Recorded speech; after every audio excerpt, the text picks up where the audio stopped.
Bunge la Mwananchi power.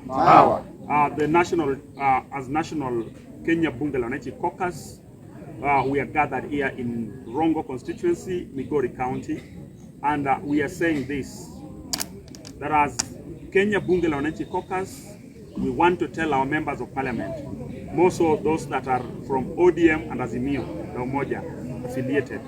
We want to tell them that we have rejected the Finance Bill 2024-2025 in totality, and we are telling them, this we are not requesting, we are telling them that they must also see to it that they voted no from tomorrow, so that that bill doesn't see the light of the day.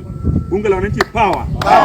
We are saying this as Kenya Bunge la Mwananchi caucus, that we have read the Financial Bill 2024-2025, and we have seen that that bill is draconian, and that bill doesn't assist, and it has no interest over the general citizens of this country. Therefore, any leader, any member of parliament who will dare vote that bill tomorrow, make sure that you doesn't access your constituency. That is our first condition. The first condition is that we don't want to see you in your constituency the moment you vote it tomorrow. So if you want to forget your home, vote it tomorrow. Vote that financial bill tomorrow and forget about your home. The second one, if you dare vote that financial bill tomorrow, forget about your properties, because your properties will belong to us. Kenya Bunge la Mwananchi power.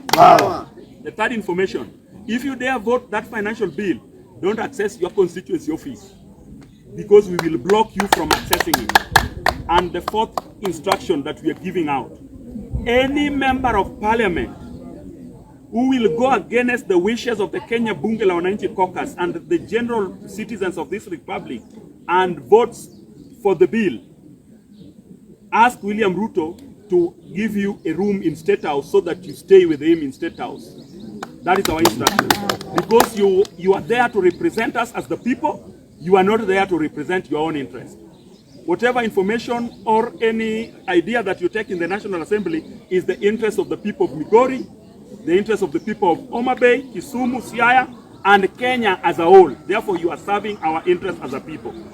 Lastly on that, we are saying that as from tomorrow, the moment that bill goes through, because we know there are some members of parliament whom have already been given some token to see to it that that bill passes through.